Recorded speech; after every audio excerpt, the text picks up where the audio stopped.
Nah, guys, kembali lagi di channel Apresitorus, di mana channel ini akan memberikan diri kamu suatu informasi baik dari pekerjaan, asmara, keuangan, serta kehidupan diri kamu secara general. Sebelum saya memberikan suatu informasi dari berbagai aspek yang barusan saya katakan tadi, saya juga mengingatkan kepada teman-teman, informasi yang saya berikan terhadap diri kamu bukan suatu acuan untuk kamu ambil dan untuk kamu terima. Saya hanya bisa memberikan diri kamu suatu informasi berdasarkan kartu yang saya pegang ini. Diri kamu hanya bisa berencana terhadap kehidupan kamu, akan tetapi di balik dari informasi dan perencanaan tersebut, lagi-lagi yang menentukan adalah Sang Pencipta. Sebelum saya mengambil satu persatu kartu yang saya pegang ini secara acak, saya juga mengingatkan kepada teman-teman apabila ketemu dengan channel saya agar menekan tombol subscribe-nya dan menyalakan loncengnya supaya next video saya lebih semangat untuk memberikan suatu informasi baik terhadap kondisi energi kamu,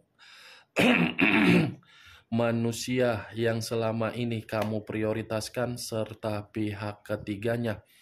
Oke Wak Geng, sama seperti biasanya, saya tidak memiliki judul atau topik yang akan saya angkat atau yang akan saya bahas, tetapi saya akan berusaha untuk berbagi cerita dari setiap kartu yang akan saya ambil nanti secara acak. Apakah cerita di balik dari kartu tersebut akan memberikan suatu gambaran yang bersifat positif atau kebalikannya?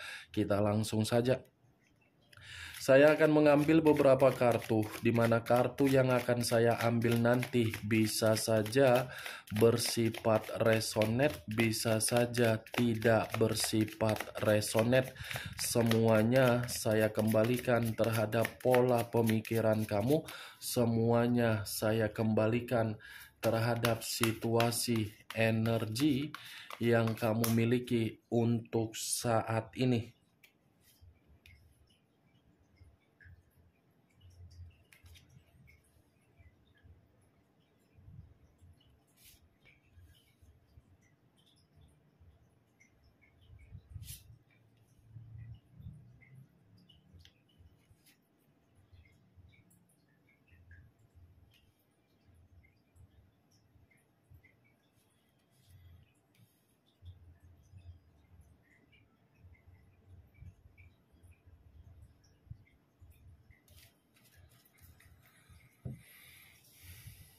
Nah guys, di depan saya ini sudah ada beberapa kartu yang sudah saya ambil secara acak satu persatu dari tumpukan kartu yang saya pegang tadi.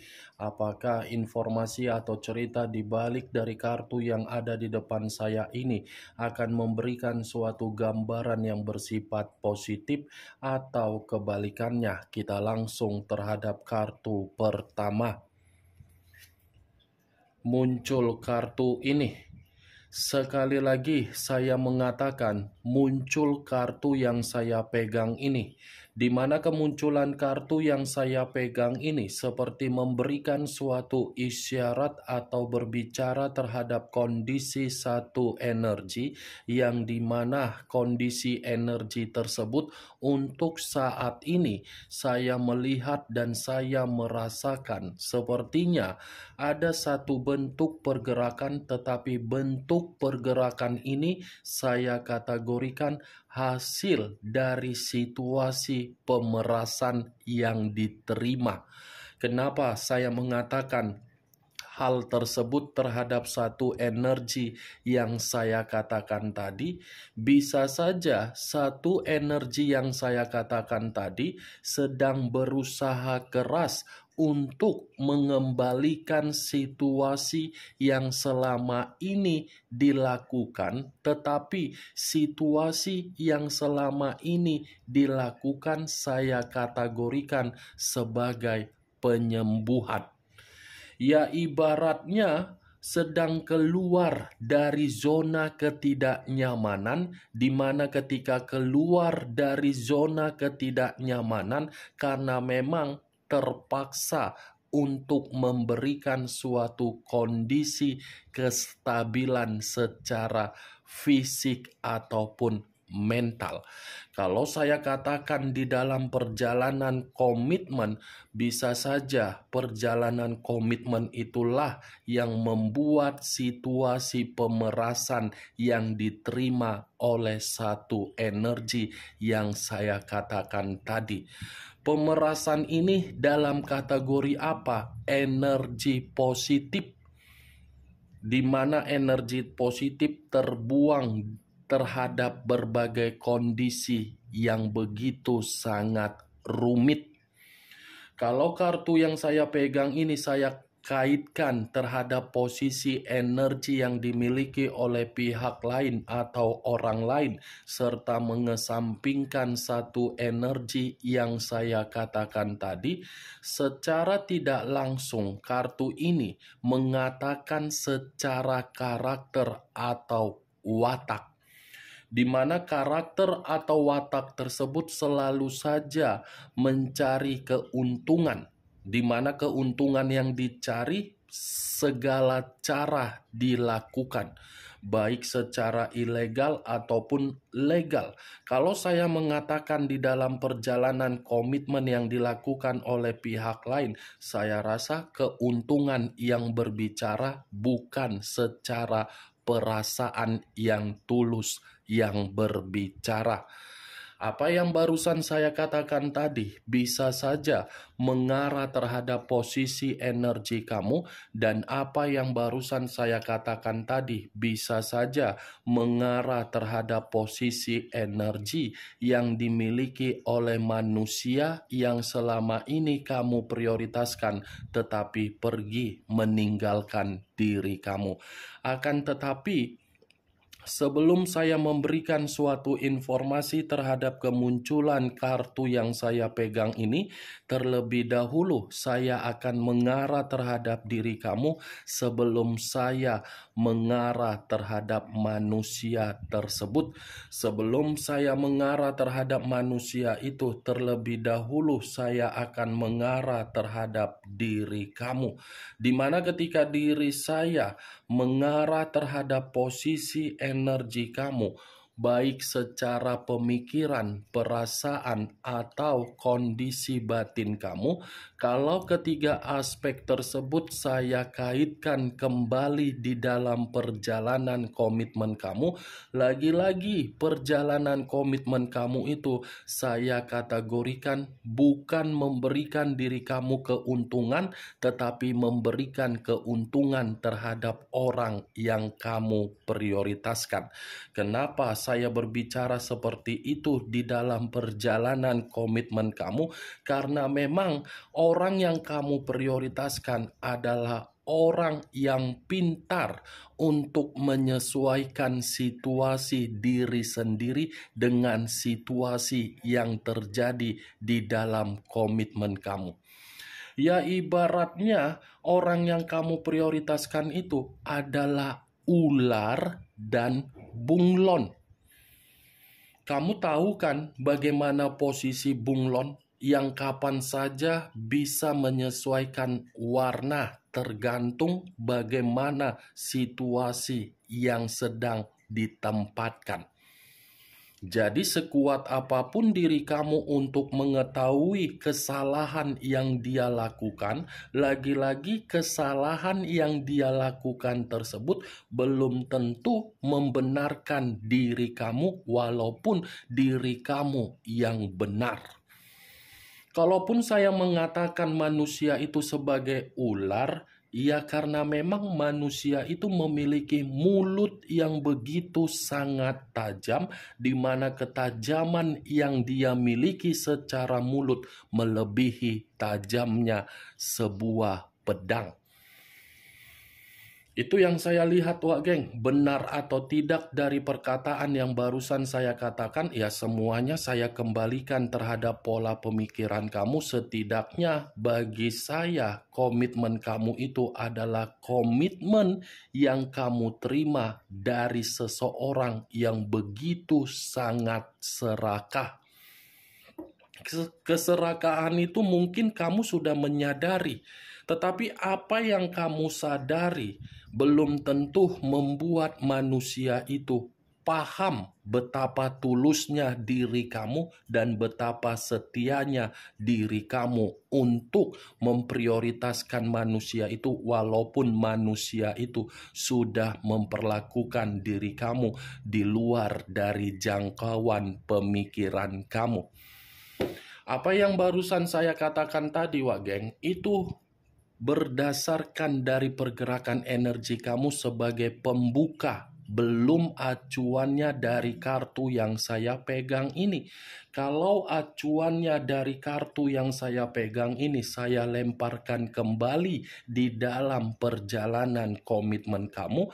Lagi-lagi perjalanan komitmen kamu itu sebagai sinetron.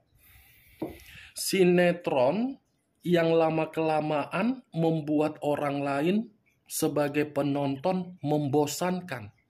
Sinetron yang lama-kelamaan sebagai penonton membuat diri kamu melelahkan. Karena kartu yang saya pegang ini terdiri dari 7 pedang. Kenapa saya mengatakan komitmen kamu itu adalah komitmen seperti sinetron?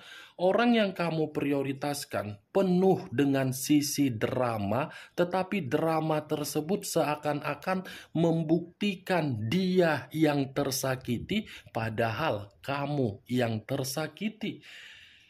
Merasa terzolimi, padahal kamu yang terzolimi. Mantap, Wak Geng, perjalanan komitmen kamu. Saya rasa kalau ada festival penghargaan piala Oscar atau Panasonic Awards, mungkin manusia itu pemenangnya juara 1 tanpa ada nominasi. Pintar untuk berakting, pintar untuk memojokkan kamu, pintar untuk menyalahkan kamu, pintar untuk meremehkan kamu, tetapi yang lebih parah, ini manusia ketika berhadapan terhadap orang lain bisa percaya terhadap diri dia dengan perkataan yang keluar dari mulutnya begitu sangat manis. Ya, tersinkron dengan perkataan yang saya ucapkan tadi sebagai ular. Itu dia, Wak Geng. 7 pedang. Apa yang ingin saya katakan terhadap diri kamu di dalam perjalanan komitmen kamu? Apakah mungkin saya mengatakan komitmen kamu itu sudah membuat diri kamu menerima keuntungan? Tidak. Apakah mungkin saya mengatakan komitmen kamu tidak ada yang namanya perselisihan?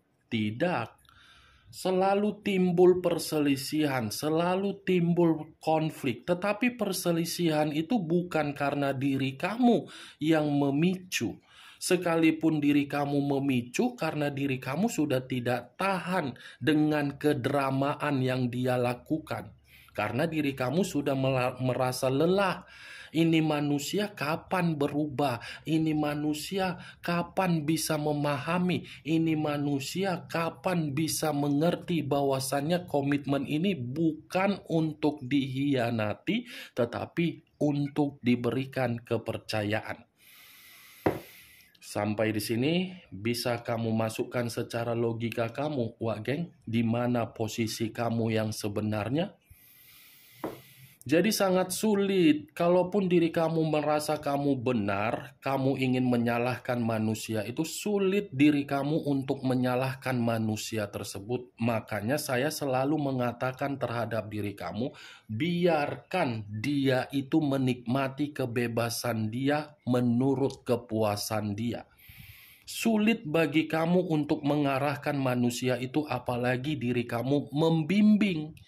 Karena apa yang kamu arahkan dan apa yang kamu bimbing dari manusia itu belum tentu bisa bertahan dalam waktu 24 jam. Apa yang kamu katakan untuk saat ini, ya itu hanya sekedar pendengaran yang dia dengar saat ini. 5 menit kemudian mungkin yang dia dengar dari ucapan kamu itu bukan untuk dia laksanakan. Masuk kiri, keluar kanan. Percuma kamu itu menghabiskan energi positif kamu. Daripada kamu menghabiskan energi positif kamu terhadap orang yang sama sekali memiliki karakter yang penuh dengan drama, penipuan, lebih baik habiskan energi positif kamu untuk memberikan pemikiran kamu termotivasi, membuat diri kamu maju. Ini Seven of Swords. Tidak ada kata yang ingin saya katakan bersifat positif kecuali kemanipulatifan. Nih dia geng. Sudah kan? Sudah saya jelaskan terhadap diri kamu kan? Jadi biarkan dia menikmati petualangan dia. Toh juga nanti petualangan dia itu akan memicu diri dia untuk memahami bahwasannya ada hukuman tabur tuai yang dia terima. Yang baik saja belum tentu diterima dengan posisi yang baik, apalagi memanipulatif orang, apalagi memberikan kesan yang tidak baik. Ya secara otomatis kata memanipulatif dan kesan yang tidak baik itu akan mengarah sendiri terhadap diri sendiri. Sekuat apapun manusia itu membenarkan bahwasannya dia yang merasa terzolimi, sekuat itu juga alam semesta yang akan bertindak terhadap diri dia sendiri. Nih dia geng, bukan hanya berbicara secara perjalanan komitmen yang saya katakan diri kamu ini terlalu banyak menerima kemanipulatifan. Tetapi dari situasi yang lain pun kamu ini selalu dibohongi. Siapapun orang yang mengarah terhadap diri kamu, tidak ada situasi kejujuran yang diberikan terhadap diri kamu. Baik dari sahabat, bisa saja sahabat yang selama ini kamu jadikan sebagai tempat curahan dari sakitnya perasaan kamu di dalam komitmen, bisa saja sahabat tersebut menjadi pihak ketiga di dalam komitmen kamu, bisa saja rekan pekerjaan kamu menjadi pihak ketiga di dalam komitmen kamu, dan bisa saja orang yang kamu percayai di dalam bentuk keluarga tersebut yang memicu komitmen kamu menjadi hancur. Ingat loh, kartu pertama ini kartu kelicikan. Penuh dengan perlakuan yang berisiko yang kamu terima. Ya lagi-lagi saya pun tidak bisa mengatakan terhadap diri kamu harus menyalahkan diri. Tidak. Kamu tidak usah menyalahkan diri kamu sendiri karena memang kesalahan itu bukan terjadi dari kemauan kamu. Tetapi dari kemauan orang karena memang orang tidak mau melihat diri kamu ini bahagia. Saya berbicara dari apa yang saya katakan di luar dari komitmen kamu ya. Itu yang saya lihat geng. Kalau saya mengarahkan kartu yang saya pegang ini terhadap posisi energi yang dimiliki oleh manusia tersebut, saya rasa kartu ini seperti mengatakan ada situasi yang membuat manusia itu seperti orang yang mengisolasikan diri, mengasingkan diri karena memang sudah memahami tindakan yang dia lakukan untuk menipu orang lain dalam hal hutang piutang secara keuangan. Hutang piutang itu seperti mendesak manusia tersebut tidak karu-karuan. Saya rasa ini manusia pernah menipu, pernah meminjam, pernah menipu kamu juga. Tetapi dari kemunculan kartu yang saya pegang ini, saya tidak ingin membahas bagaimana posisi pergerakan energi manusia tersebut, tetapi yang ingin saya bahas mengenai diri kamu. Karena kartu ini cukup kuat bagi saya untuk mengatakan di mana psikologis kamu benar-benar sedang diruntuhkan dan benar-benar sudah dihajar dari ruang lingkup yang selama ini kamu berikan kepercayaan. Muncul kartu King of Wands, raja atau ratu yang memegang satu tongkat. Kalau saya mencoba untuk menarik kata tongkat, tongkat ini seperti mengatakan Orang yang ada di sekeliling kamu adalah orang yang terlalu brutal. Bukan hanya brutal tetapi kasar, bukan hanya kasar tetapi diktator, bukan hanya diktator tetapi pengganggu. Kalaupun saya mengatakan dari perjalanan komitmen kamu, ya termasuk juga orang yang kamu prioritaskan sangat brutal. Kebrutalan dia seakan-akan kamu pun sadar, tetapi karena diri kamu masih memiliki suatu bentuk harapan agar manusia itu bisa berubah dengan versi yang terbaik, tetapi harapan kamu tidak kunjung datang, harapan kamu tidak kunjung dibuktikan. Harapan kamu tidak kunjung sesuai dengan kenyataan yang terjadi, malah semakin membuat diri kamu berpikiran tidak jernih. Itu dia wageng. Kalau saya mencoba untuk mengkaitkan dari perjalanan komitmen kamu menurut kartu kedua. Karena secara karakter ini manusia tidak pernah memberikan diri kamu suatu bentuk kegembiraan. Selalu lebih mendominasi untuk memberikan contoh yang buruk. Jadi wajar kartu pertama yang saya katakan tadi, komitmen kamu bersifat sinetron. Itu dia wageng. Muncul kartu The Fool. Kata The Fool banyak arti, tetapi saya menarik dua arti saja, kebodohan dan resiko. Kalau saya mencoba untuk menarik dari kata kebodohan, bisa saja diri kamu ini menganggap perjalanan komitmen kamu adalah perjalanan kecerobohan yang sudah membuat diri kamu rugi.